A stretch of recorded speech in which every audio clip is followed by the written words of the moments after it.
Welcome, everyone. I'm so excited about today's Gold Chat Live because we get to talk about one of the things that I'm not an expert at, but it's a good thing that I have friends because then I don't need to be.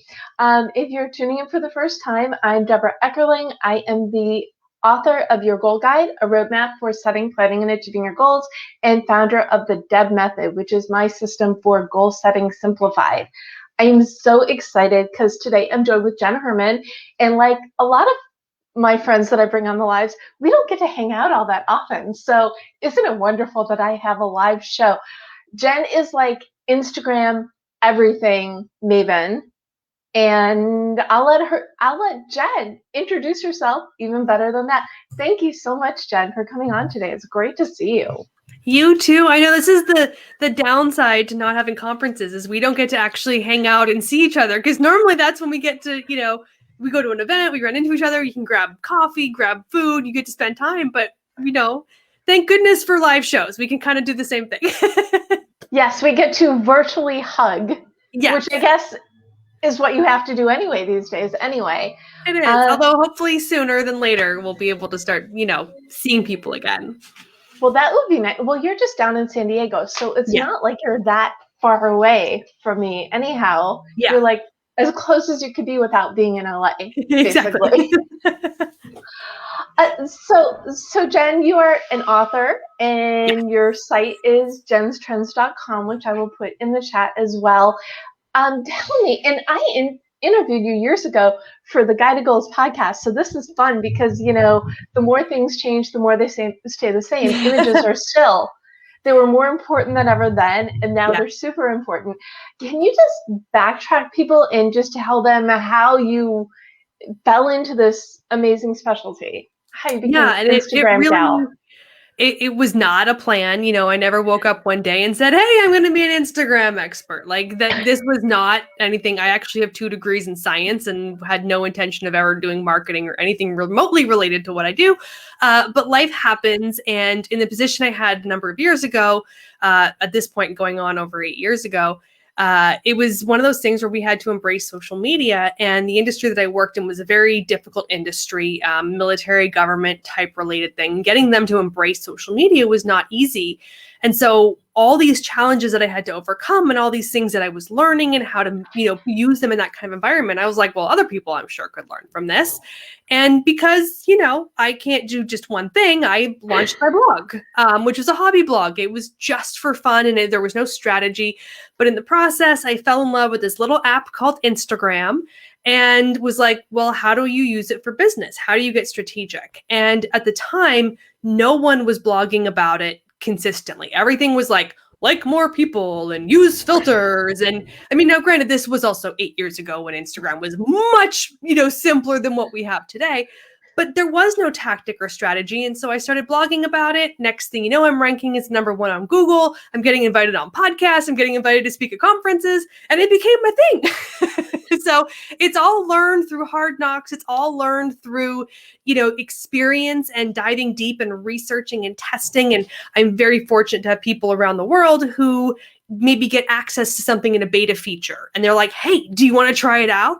And either I can get access to their account or they grab screenshots and test things for me so that I can share more with more people through this wonderful network of humans around the world who make my job that much easier. But it really is just, it was something that I kind of fell into and it became my thing, but I love it. I love the people I get to work with and all the things I've been able to do as a result. Like you said, writing numerous dummies books, speaking at conferences, podcasts. I've had great opportunities because of it.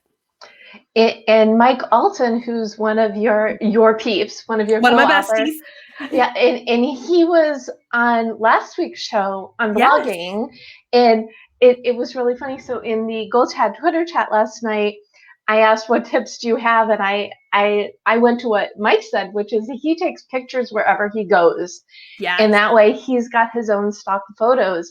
And I think, well, first of all, it's brilliant, right? Because you can have your own pics or other people's pics. I know I'm like completely jumping forward and behind and whatever, but the reason that, well, among other reasons, Mike's name was in my head because you're talking about you have all this support from people everywhere. And I think the thing that cannot be impressed upon the most is the keyword in social media is social. Social. It is, and it really is about collaboration. And, this is one of those things where, it's not how big of the piece of pie you're going to get, because there's plenty of pie to go around, right? So you preventing somebody else from getting some of the pie does not impact how much you get. So I love collaboration, and I've been lucky to collaborate with so many amazing people, including Mike Alton, who I love dearly, and we've been great friends for years. And yes, we've co-authored, a book together and worked on numerous projects and things together. And it really is like, there's no way I can't even do everything about Instagram. I don't even touch paid advertising because I'm like, I can't, there's only so many neurons in my brain that can take in so much information. So it is worth having those collaborative relationships with other people who are experts in other areas of your industry or in a similar, parallel kind of environment that isn't a competition to you, but augments what you do. And having those resources to be able to lean on, to refer your clients to be able to reach out to when you need, guest content on your website, or someone to help you when you're working on your book or doing something and you need a foreword or any of these sorts of things. Those relationships are really what's going to drive your success in your business forward. It's so true. And I say this, I think probably every show, you can't reach your goals alone. You need your people. Yes. And especially with this one, I'm like, I know Jenn's super busy, but I hope. And here you are. And here I am. And here you are. Why are images so important? On Instagram? Because that's what Instagram is. I'm sorry. Let me rephrase the question. Why are images such an important part of social media, marketing, and storytelling? Because, well, I'll just let you answer that. Because because images are Instagram, but you need. Well, images convey so much, right? I mean, a good writer can convey emotions and feelings and all of these unique experiences through good storytelling and good writing, and a good video, a good movie can do similar things. But so can good photos, right? I mean, you take a photo in a bright, sunny outdoor environment, and you take the exact same photo in a dark, dimly lit bar, you have two completely different emotions. You have two completely different styles. And that starts to translate into your brand. So how your visuals are composed, what filters you use, what editing you use, what lighting you use, what angles you use, all of these become part of your subliminal styled messaging.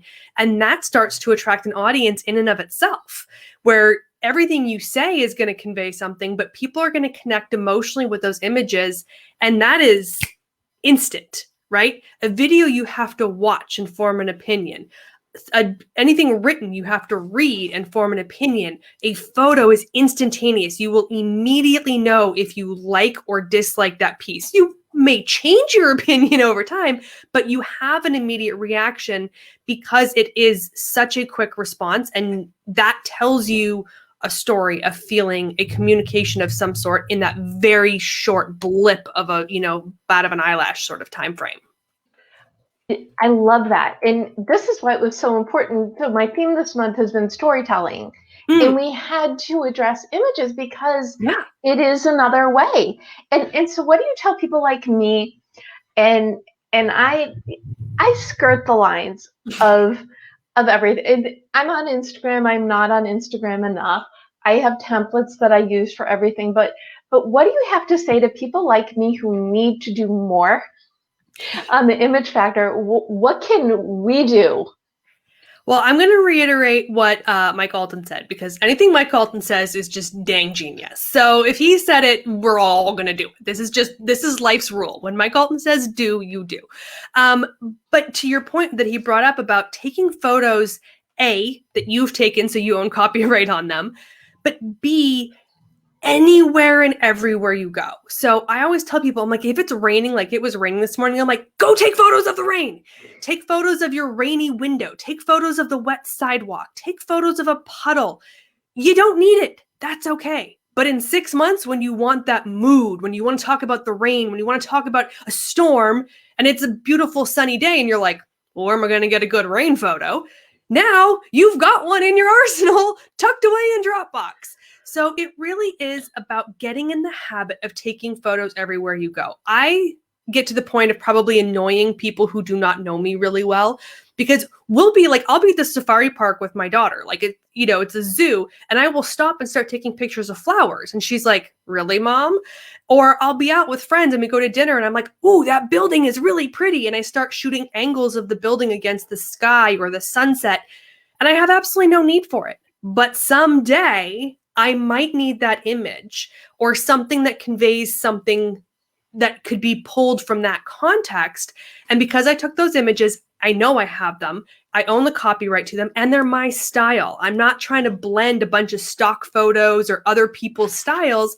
I, again, have a very clear theme amongst my content because I'm the one that took those images. So hands down, just get in the habit of taking photos all the time. Once you start to do it regularly, it becomes routine. I also tell people to get experimental, especially like from an Instagram perspective, rather than just standing there and going, click. Get down really low. Put your camera right up on the table. Put it down on the ground. Like, stand up on a chair and get up really high. Change your perspective so that you're not always getting everything from an eye level. And if you've ever, especially if you're using smartphones, because mama don't use no DSLR and fancy equipment over here, right? Like I'm just like a standard like smartphone girl. But if you just do everything from that normal height, the cameras on the smartphones are designed to change the angle slightly, right?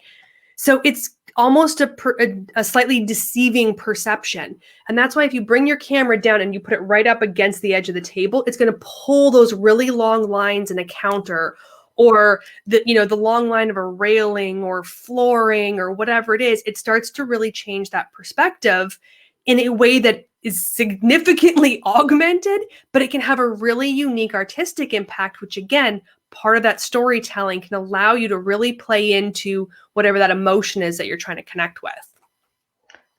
Now, can you talk a little bit about filters and colors and what they all mean? So, I mean, mama loves a good filter, okay? We don't wake up looking, anything remotely like what we show up on camera. But that being said, I don't want to over filter, whether it's me as a person or even an environment. We don't want to over filter. But of course, again, when you're taking things, especially on a smartphone, you can never capture a sunset on a smartphone, right? It's this beautiful pinks and blues and oranges, and it comes out on the camera and it's like gray. And you're like, really? Like, there we might want to use some filters and really bump with some colors. But most of the time, we don't want to over filter too much.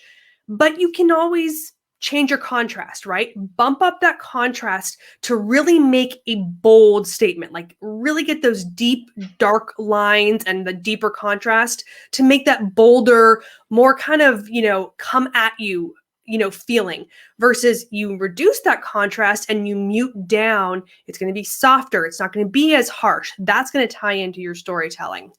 Saturation, same thing. Bump up that saturation, boost those colors.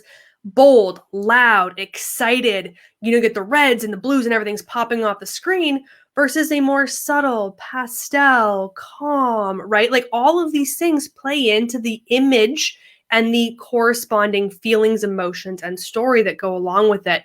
Obviously, Instagram has a bunch of filters. You can use external tools as well. There's a lot of different things out there that even just regular editing apps or anything like that can add filters. Play with something that works for you. My general advice is to pick a style that is consistent. So, for example, I put everything in a cool tone.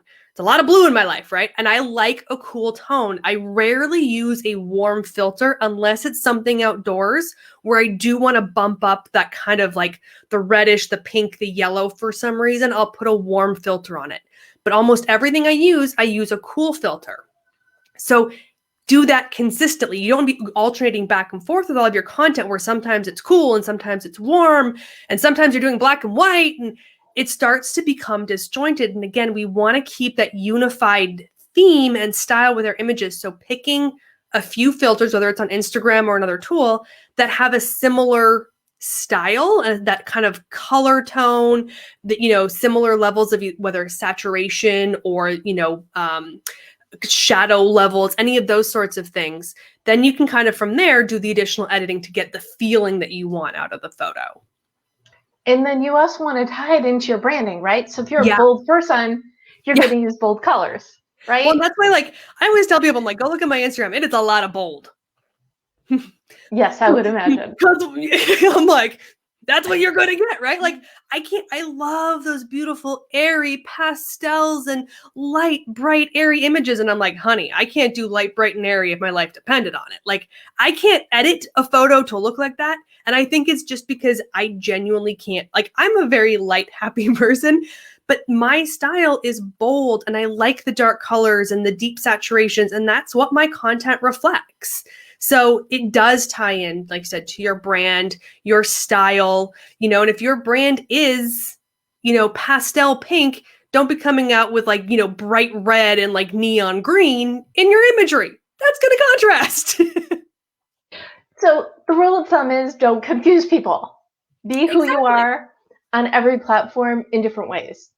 And that, exactly, like the color scheme and the style that you have on Facebook, that you have on Twitter, that you have on Instagram, that you have on your website, that you have in your email newsletter should all be consistent. Even if it's just picking 2 hex codes that are consistent in each of those, then in certain areas you have some flexibility, but we want to pick certain colors that are unified across all of your content, whether it's in, you know, the banner images, whether it's something that's in your logo, something that is in that type of filtering that you're putting on your images, props in the images, any of these sorts of things. We want certain colors that are consistent to show up in all of those, not every single post, but consistently, that if someone went over to any one of those platforms, they would recognize it as being on brand. So you're basically Where's Waldoing yourself. Yes, exactly. And so, like, fun fact, I started doing all my Instagram stories in a very specific way, right? So when they're text only, it is the pink gradient background. It is the neon font in white or maybe in pink. And it's like, this is how I do all my stories. And I actually have people message me when they see someone else's story and they were like, oh my gosh, this person totally ripped you off. Like, they're using your exact font and style on stories. And you only have like 7 options. So the chance of someone else having the exact same configuration as mine is pretty likely. But I've become so consistent in that styling that now it's not even subliminal. It's like in your face. This is Jenn Herman's style. And then when someone else does it, people are actually recognizing, oh my gosh, like, I thought it was Jenn. So it really is about creating that consistency that people now recognize out and about, where when they see that image, they're like, hey, that's so-and-so's content, because it has your style to it. And I'm like a branding, like puzzle wrapped in an enigma. So we've known each other for a while. So blue is my power color, which you know, blue and blue. And then my book came out and it is yellow and red. So not blue, but, and this I always kind of think is really funny, my childhood bedroom was the same colors as my book. Oh, really? It was and like my publisher could know that. Of course they couldn't.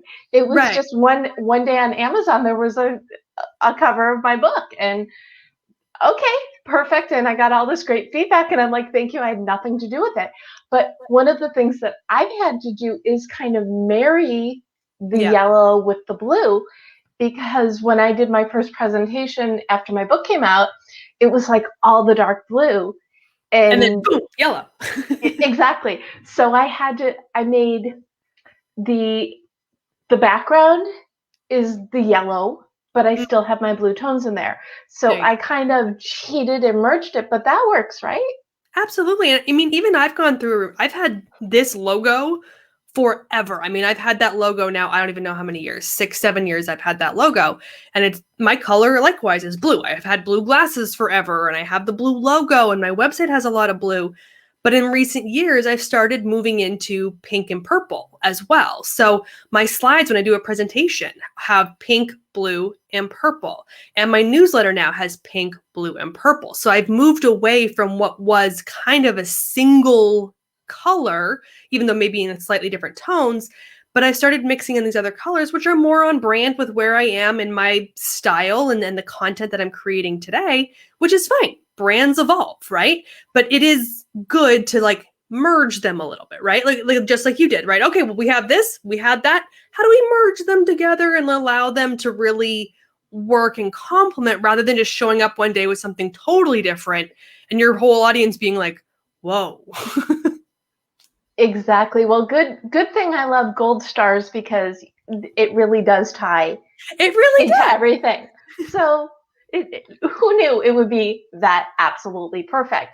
So you talked a little bit about images. Is there anything else you want to add about what type of images that you like to use other than you take the photos and you have your backlog? Anything else in terms of types of images that you like to use or recommend people use, or let's go Get down a that lot of path? photos of yourself. We hate photos of ourselves. Okay. I hate photos of myself. We all do. You would not know what to look at my Instagram account, but that's because I've learned through analytics and years that people will respond to a photo of me.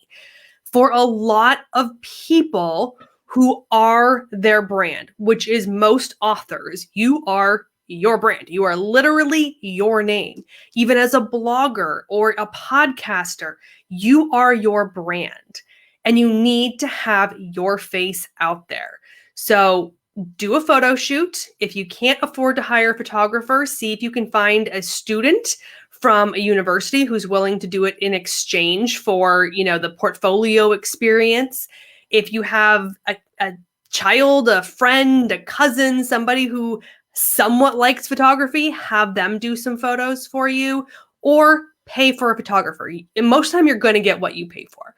And you can pay anywhere from a few hundred up to like $1,000 for a single session. So it doesn't have to be a huge investment if you can afford, even $300-400 to do this, to have a shoot, multiple outfits, not one outfit, and in different environments, ideally. So even if you do it at your home, like do some in your office, do some in the yard, do some in the living room, like, do them in kind of different environments so that you have a log of content about you. So these are things where you can now, do the remove background and you can use that for promotional content. You can have an image and you can put text. So don't have all your photos where you're perfectly centered in the screen. Get the ones where you're off center and you have room to like do a text overlay. Play with different, options, but having those, again, just like having all these other pieces of content available when you need them, those allow you to do those promotional shots, to do any things that you're doing for your brand. And if you want to do a quote or a meme or any of those sorts of things, you have your own content with your face on it. But people connect with you as your brand, and you're going to need to put your face out there. So you're going to need to have that content. Ideally, do a photo shoot every couple of years if you can. Again, it's not a big investment. I know people that do them every 3 months, and like they do like mini shoots, right? Like a half-hour shoot, and they do them every 3 months, and they just constantly have more, photos to choose from. Well, everybody has seen my hair grow because I've been doing the live show for the last year. And now I know I still use my headshot. I know it needs to be replaced, but I confuse people. I think that's my new brand, is I'm confusing people because my hair is now Well, and long. this is the thing, right? Like, it's one thing when your hair's a little bit different, but there's nothing worse than going to a conference or meeting somebody that you've known online and you see them as a profile photo for years. And then when you meet them in person, they are 30 pounds heavier, 10 years older, totally different hairstyle. Like, look, there's no filter in real life. Like, you look at these people and go, oh my God, I did, like, you literally can't recognize them even though they walk right up to you like you're a best friend. So it really is important that you do have those photos regularly. And my photo is, I think mine was 2019 when I had mine done. And so I'm actually getting ready to do another round of photos right now because they really should be updated every couple of years. That being said, obviously things change slightly in between, but for the most part, have something consistent and relatively recent for your profile photos. It's very funny because I've had people run up to me at Social Media Marketing World and give me a hug because we had known, and I'm sure this happened to you as well. They had known me online for so many years, and even though they just met me, you know, back when we used to go to conferences and hug and people. Exactly. They'd be like, Deb, it's good to see you. And it would take me a minute because I always looked like my picture. And sometimes the people I met did not look like theirs. And what is your feeling on selfies? So here's the thing. Depending on your brand, your messaging, your purpose, I'm all for them. I mean, you could even get a really good selfie as a profile photo if you really wanted to. It's totally possible if you have the right lighting and, you know, that sort of thing. For things like Facebook stories, Instagram stories, you know, those sorts of things, selfies are great because they fill that space and they can serve that purpose. I don't think every photo on your social media should be a selfie by any means. I think that people need to see you. And that means a distance shot. That means you sitting in a chair and seeing your whole body, regardless of what size or shape you are and how you feel about it. People need to see you and not just from the neck up. So selfies are fine when used in concert with other aspects of your photos and images on social media. But obviously, a good selfie here and there can do wonders, and they're quick and easy, especially on that day when you're like, perfect makeup day, get in front of the window, take the photo, document this because I'm going to need to use it. The balance. Right? The balance. Exactly. And I'm still trying to negotiate whether I'm ready to see real life people or if I need an in-between photo, which I think is the route that I'm going to go in. But I've had people recently say, it took me a minute. I had to look at our email interaction because you know you don't look like your picture anymore, Deb. And I'm like, yes, really? I know that. Maybe it's because I know you, like, and I've known you in real life because I don't think you look that different. Thank you. So as long as I just hang out with people who knew me before my hair got long, then I'm good using the headshot from 2000. Exactly. You're purposely blurbed for all of our benefits. Yeah. Can you talk a little bit about stories? Because, and I've admitted it is the one thing that I have not done. Yes. Why? Convince me. You're asking the girl who doesn't like them to convince you to like them? Yes, please. And here's the thing, in full transparency, my audience knows this. Everybody knows this. I don't like stories. I have adapted to stories. I will use stories. I do not like Reels. I do not like TikTok. I do not understand this world. I feel like a freaking grandma who's like, what is with this technology? I just don't like them, but I am, and that's probably part of the reason you and I are like this.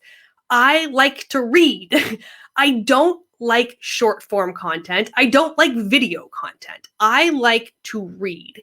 And I want to scan and go through and read something at my own leisure and get to the point that I want to get to in the article. And videos for me are very difficult because I'm like having to start and stop and jump ahead and then go back. And did I miss what I needed to hear? And it's very hard for me to listen to a video straight through.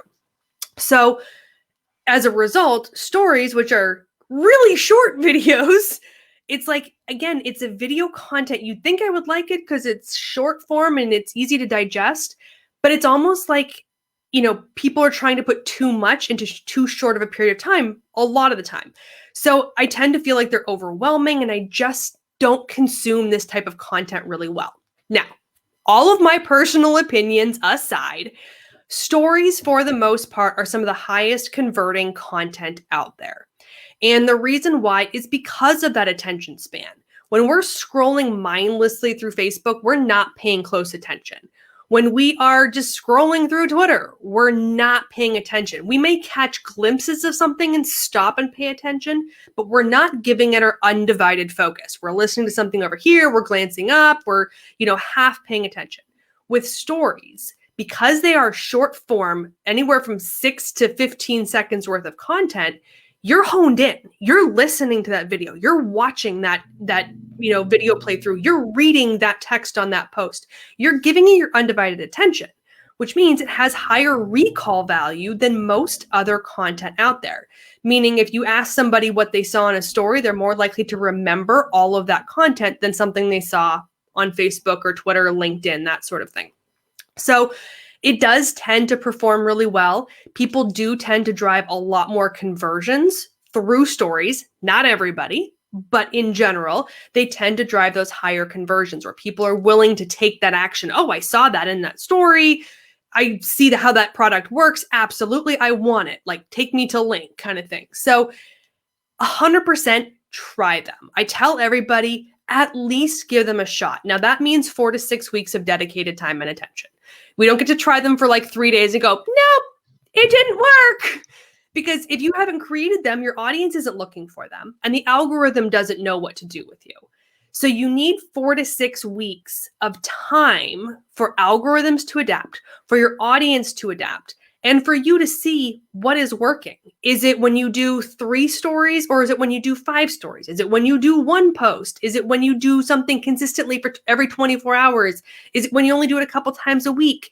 You need to test all these things out and you can't do that in 1 week. So you have to give yourself the time, play with the different features, all the different, stickers options, add GIFs, add, little emoji things, add, the countdown sticker, the poll sticker, do all these things that drive up engagement and see if they work for you, because for most people, they're absolutely going to work. And I just finished working with another author client that I have, and I was like, all the things, right? Like all the ways you could use this, but I'm like, give sneak peeks, like do a reading of an excerpt from your book.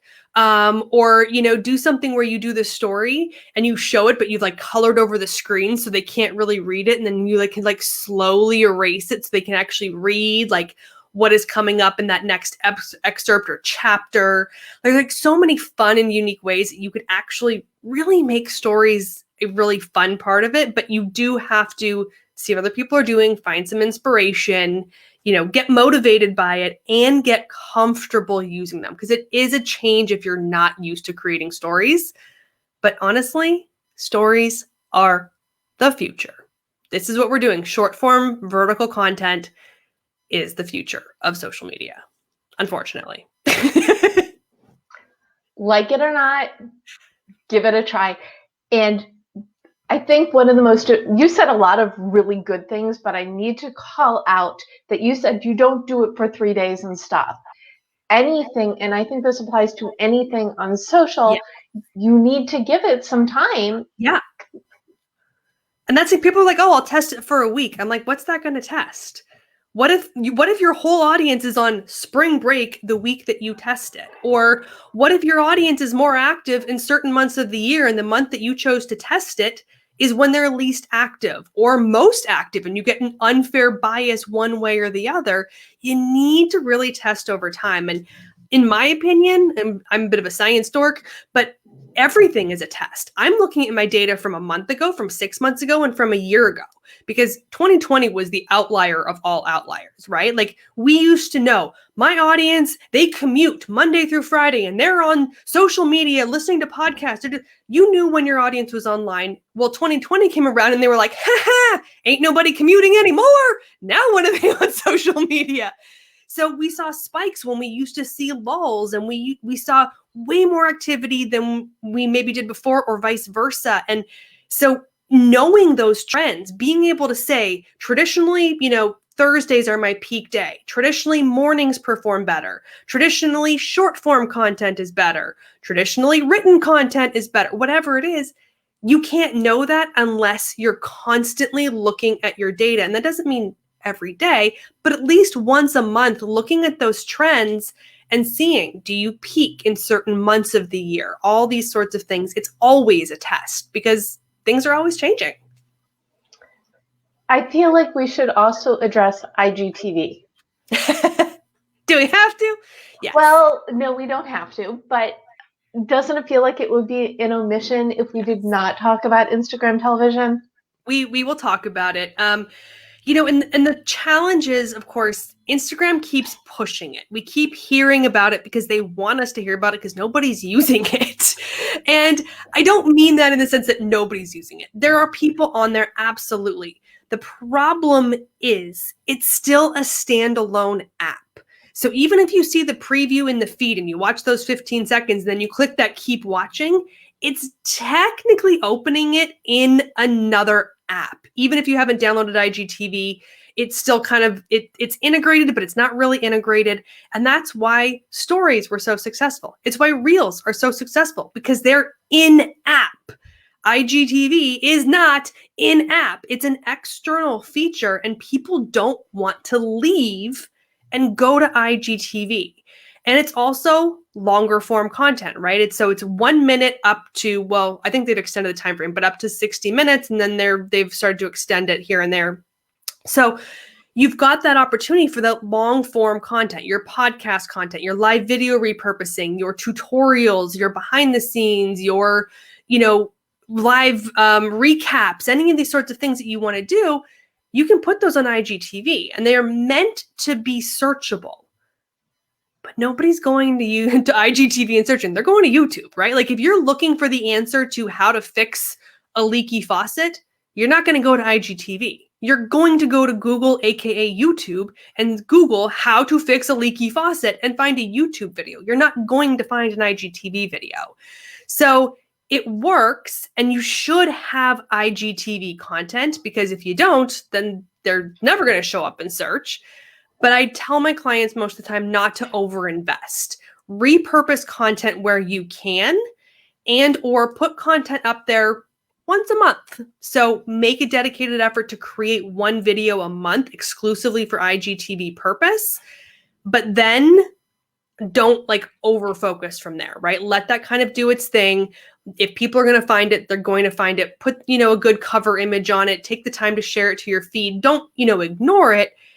But unless your audience really loves video and they really love your videos, IGTV is not likely going to be a huge return on your investment. So for something like a live show, Mhm. does it make sense because I upload to YouTube to also upload to IGTV? Yeah. I mean, you've got the content. All you have to do is, anything over 10 minutes, you do have to upload via the desktop, because mobile devices will only allow you to upload so much, right? And a file of that size would just probably blow up your smartphone. So anything over 10 minutes has to be uploaded via the desktop. But yeah, and I've done that. I put some of my YouTube videos on my IGTV channel, and honestly, yeah, if you've got the content and you're already uploading it elsewhere, why not throw it up there? You still want to create it like a cover image, which has to be a vertical, image. So you have to figure out your templates and what that's going to look like. And then, of course, they keep changing where the text shows up and everything. So then your templates get all messed up. But whatever. But it is worth putting a little bit of time into developing that template. And then all you have to do is just put in the text for whatever the title of the video is and upload it. And at least that way you have content there. It is searchable. It's possible to show up in people's, search results or recommended videos if they're going through kind of the explore type feature on IGTV. So yeah, if you're doing it, absolutely add it to Instagram. Wonderful. Something else to add to my personal goal list. Thanks, one more Jenn. thing to do. Thanks, Jen.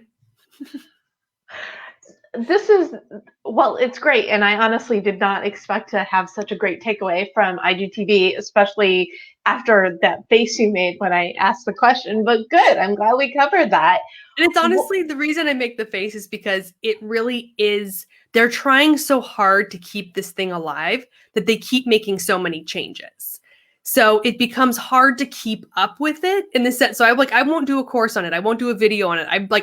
Because everything I say tactically changes in a month, because they're constantly revamping the platform, trying to keep it alive and resuscitate it and generate all this activity that it just never really picks up in that way. So it's hard to give people strategy around IGTV right now.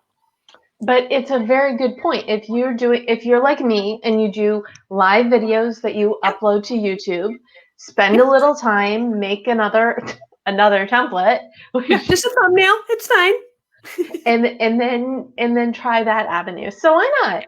Yeah. Now, you used to be big Pinterest girl too. Yeah, it's been a hot minute though. I know. I actually had somebody who's going to help me with my Pinterest account, and we've taken a pause on it for other reasons, but I used to do a ton on Pinterest, and I did love it. For me, it wasn't really much of a traffic generator though. And I've seen the results that other people have with Pinterest, and they're driving tens of thousands of website visits. It wasn't providing the value that was best for me and where I was going with the brand, and the time commitment to create more templates, put more content up, do all the links, do all the details and information. So I just kind of started waning off to the point where then I just kind of stopped doing it. But yeah, it is, again, with all things social, right? You got to pick your battles. I mean, you could be everywhere and never have a minute left to do your job. Or you can be selective and go the places that tend to work best for you and your business and take advantage of those, few optimized locations. And that is another incredibly important point to make. You can't do everything. We want to try. You can't. But it's just not sustainable and then also work. Yeah. And that's the thing, right? Most of us have a job to do and then also do our marketing and do our content and do all these things. If you have a team or an employee or a VA or somebody who's helping you, then you can add more to, the arsenal of attack when it comes to all your social media and all the content and putting everything everywhere. But for most of us, there's only so many hours in the day. And you're like, as it is, I've only got 10 minutes. Like, how much damage can I do in 10 minutes? So you definitely want to be selective. I usually tell, people, pick the 2 platforms that are most relevant to you as a user and to your customers as a user. So if you're most comfortable on Facebook, but your audience is more likely on Twitter, then Facebook and Twitter become your focal points to get started. As those gain momentum, as those get comfortable, as you master those kind of foundations, then you say, okay, now let's add an Instagram or LinkedIn. And then as that third one becomes, a little bit more self-sustaining and manageable and the foundations are there, okay, now you can add in a fourth one. And you may never get to the fourth one. That's okay. It's really about going where your audience is. You do have to be where they are, even if that's not where you want to be. And then also pick a platform that works well for you as a user and your brand that you feel comfortable on, because the reality is if I turned to you and said, you have to be on TikTok, that's where your audience is. And you were like, I can't stand TikTok. There's no way in God's green earth that I'm going to go on TikTok. Well, then maybe a compromise would be Instagram with stories and reels, right? Like, because if you absolutely despise a platform, you're never going to create the content. It's not going to turn out well. It's going to look forced, and it's never going to serve your audience in the way that it should, because you don't want to be there. So sometimes we have to find a bit of a concession to get comfortable with going where our audience is. And this is why I started my Twitter chat, because I big on Facebook. My Facebook group for Right On Online has been going for years, and the page before that.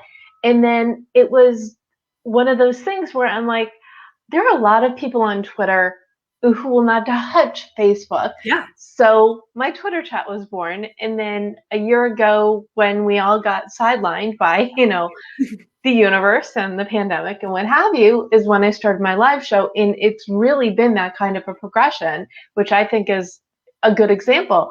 Do the one thing, do the next thing. And through everything, I've always had like the LinkedIn, because I think everybody should be on LinkedIn at least a little bit for that sort of thing. But as far as the other platforms, it could be your entire life easily. Absolutely. I mean, even Instagram alone could be your entire life if you wanted it to be. I mean, they keep adding all these things, and I'm like, it takes me an hour to make a 15-second reel. I'm like, Mom ain't got time for this. People, like, seriously, stop. But that's the thing. If you wanted to create videos for everything, and you were, doing video shoots and doing, you could invest hours upon hours every single day to your content and your strategy and your engagement and all the different places to put up the content and building the templates and doing the visuals. And absolutely, it could literally take an entire, team to manage your social media. And the reality is most of us do not have that time or budget to hire people to do that amount of work. So you start where you can and you build from there. Start where you can and build from there. we have to like repeat that 5 more times. But no, Right? I think the 2 is good. I want to go back a little bit to images because that's Yeah. where this whole conversation jumped into. What are your favorite tools for creating and using images? I'm not gonna just completely honestly, Instagram. I will take a photo that I took on my phone and I go to Instagram and I edit it on Instagram and then I just save it to my camera roll and then that's I don't even post on Instagram. I just use the Instagram editing tools, which sounds really bad, but it's convenient. I know the filters over there, and it has more editability. So I'm an Android user, diehard. Sorry, all you iOS users. But I also love that Android has so many built-in editing tools. Even, Instagram has even more.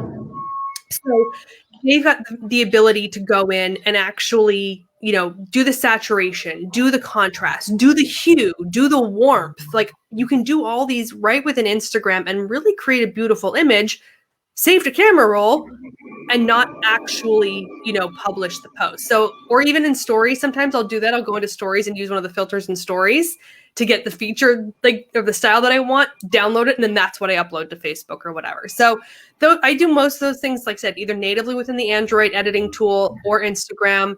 There are, a ton of other ones out there. Obviously, Easel and Canva are great for templates, adding text, adding, imagery. I love both of them. They both basically do the same thing, EASIL for Easel, and then Canva. Everybody, I think, is probably familiar with Canva.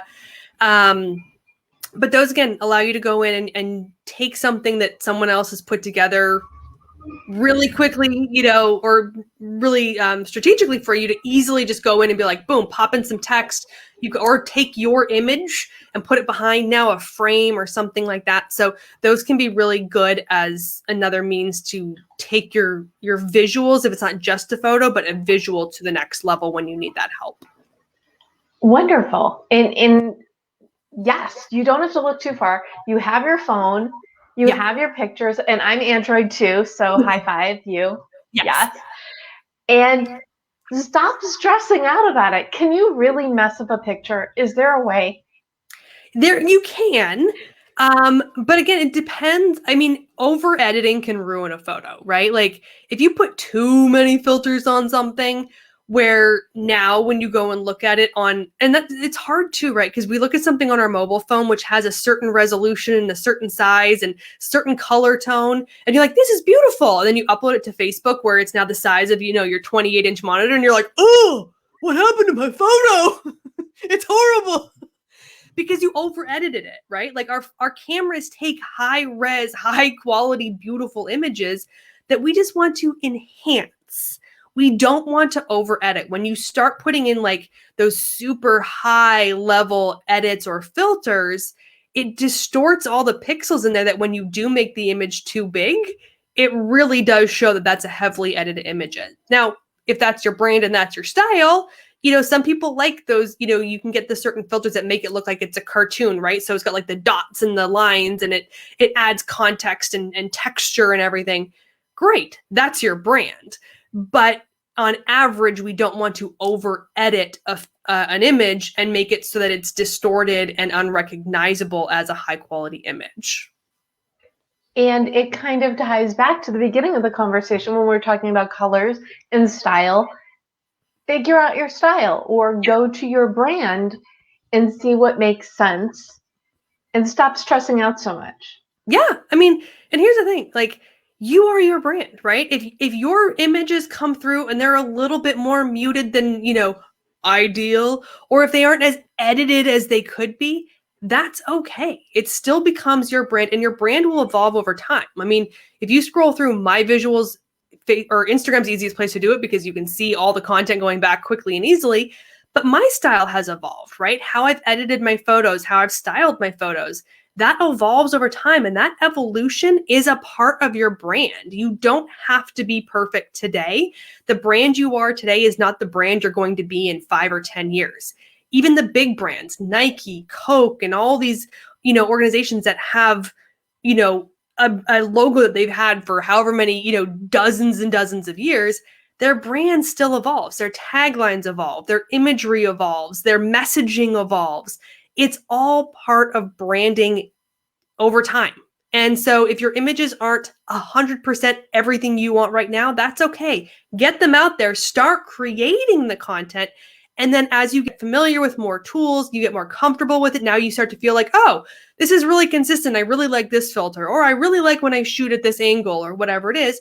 Now you're starting to establish your unique, style and aesthetic, which again may evolve, but it's all part of the journey.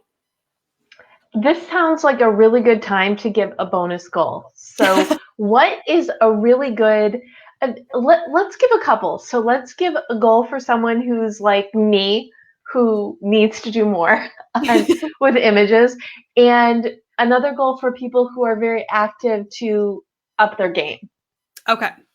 So for somebody who is, not doing a lot and needs to do more, I would say set a goal to do, maybe it's weekly, but to go out and create a beautiful image once a week, right? So get in the habit of going out and taking photos everywhere you go. Now, you don't have to post this image that you take. You don't have to put it on Instagram or Facebook if you don't want to. But if you've gotten the habit of creating one well-edited image a week, within 4 to 6 weeks, this is going to become routine, right? That's that testing period again. So get out there, take a photo of anything, a flower, a sunset, your meal, architecture, clouds, I don't care. Take a photo of something, do some editing on it, and then think about how you would use that image. So one of the examples I often tell people is, let's say you have a beautiful image of a sunset. Great. What are we supposed to do with this? Well, you could put sunset up on Friday and say, as the sun sets on another super productive week, I am looking back at all the things we achieved, and I'm so excited for what I'm going to be showing you next week in my upcoming XYZ. So you take something that is unrelated and you tie it in with your messaging. But if you didn't have a good sunset photo, then it would just be like, so another busy week, and oh, by the way, we have something exciting next week, right? So it'll help kind of spur some of that creativity in terms of figuring out how to tie in the messaging of an image into what your overall business goals are. I love that. And the image in my head was like the empty coffee cup. Okay, yeah. I've done my allotment of coffee for the week. Look at what I brewed up. Yes, I love it. See, same thing. Maybe if I stop sleeping, I will have time for getting sucked into Instagram.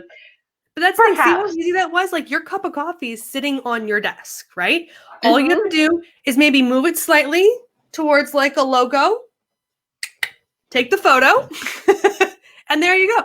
You have no idea how many photos I take sitting in this chair with my logo behind my head. It's super easy and quick, but it's branded. It becomes consistent. So, and then, like I said, just figure out how to tie in that messaging. Not everything has to be that literal of a tie-in, but it's a fun, quirky way to take what was an unrelated visual and tie it into your messaging that you have going on. Fantastic. So let's give a challenge to those people who are already Instagram-tastic people. Yes, I made up another word. Instagram-tastic. So for those ones, for people who are already using a lot of visuals, I would challenge them to see how well are you keeping your images consistent across your platforms. So are you super active on Instagram? Are you using the exact same images on Facebook, LinkedIn, and Twitter? Are you using different images? Why? Because I don't want all your Instagram photos on every other platform. But if they're not the same, are they the similar tone and style? Are they conveying the same message? Do they look similar? Are you pulling stock photos on Facebook and using your own photos on Instagram or vice versa? So if you are active in creating those visuals, do an audit across your social media to see how well your visuals and your images are translating across all of them and staying brand specific. That's perfect.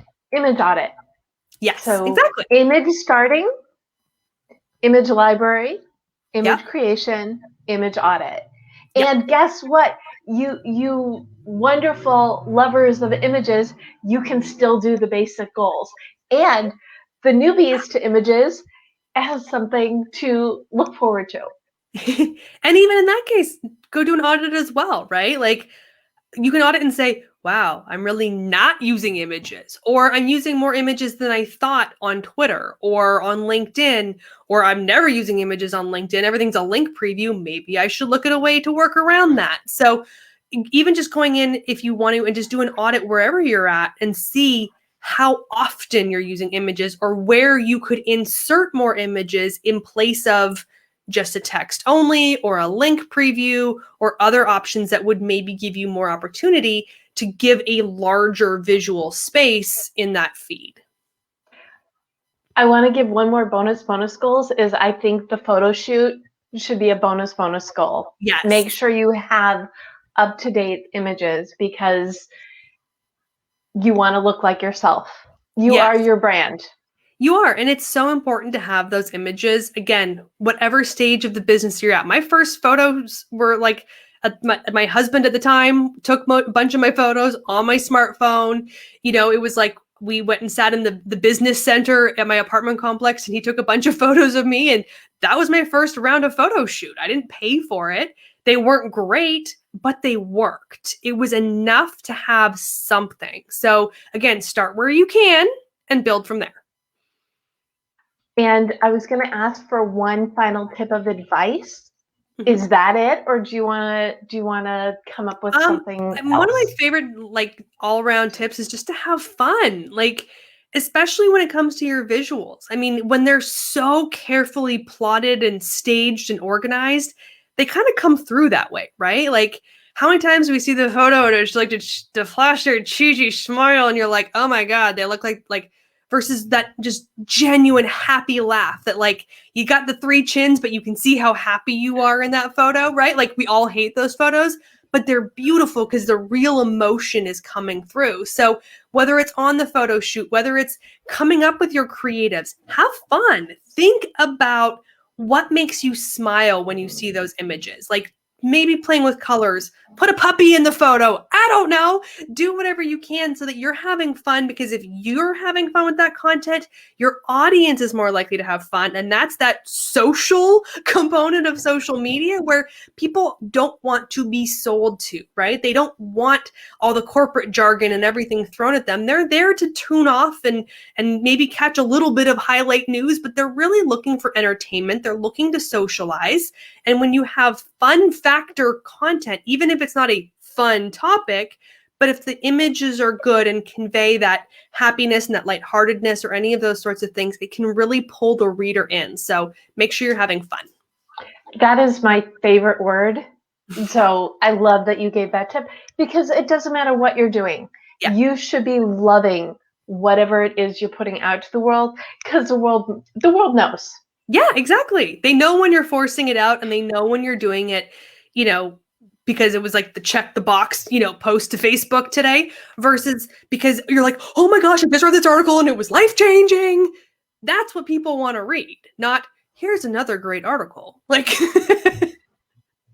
well, I think you and I are both blessed with personality that shines through. So if you don't feel that way, give yourself a break and allow yourself to be more genuine, because that's what's going to make the difference. Absolutely. Jen, this has been so much fun. Can you believe we've been talking for an hour? I know. I just looked at the clock. I was like, oh my God, it's been an hour. Where can people find you? I'm everywhere around the world in the interwebs as Jenn's Trends, Jenn with 2 N's. So jennstrends.com is the website. JENNS_trends on Instagram, Twitter, and Clubhouse, and YouTube, and all the places. Go to Facebook if you are interested and search Jenn's Trends in social media. You'll find the Facebook page, and you will find the Facebook group. The Facebook group is the place where I share all breaking news related to Instagram. So if you want to stay up on the up and up, the Facebook group is the place to be, but it's also just a great place to come and ask social media questions about anything you've got going on. It's where everybody comes and hangs out and has fun, and it's a really good, safe community to learn all things social. Love it. And I will put all these links in the recap, and you can go to thedebmethod.com/blog to read the recap and see the highlights and get all the links from today. And if you want to learn more about me, go to the Deb Method, and I am at the Deb Method everywhere. And if you want to make more image and Instagram goals, please check out your goal guide. And if you go to yourgoalguidebook.com, it will take you to Amazon, or just go to your favorite bookstore. And I will also have the links to Jenn's Amazon page and to her books in the recaps as well. Jenn, thank you so much for spending your time and energy and sharing your enthusiasm for all things imagery and Instagram today. Thank And you. everyone who's listening, watching, thank you so much for joining us. You can catch me for Goal Chat every Sunday at 7 p.m. on Twitter. I will be back for Goal Chat Live next Monday and every Monday at 4 p.m. And go out there, set some image goals, set some Instagram goals. You don't even have to think too hard. We did the work for you. And just have fun and go for it.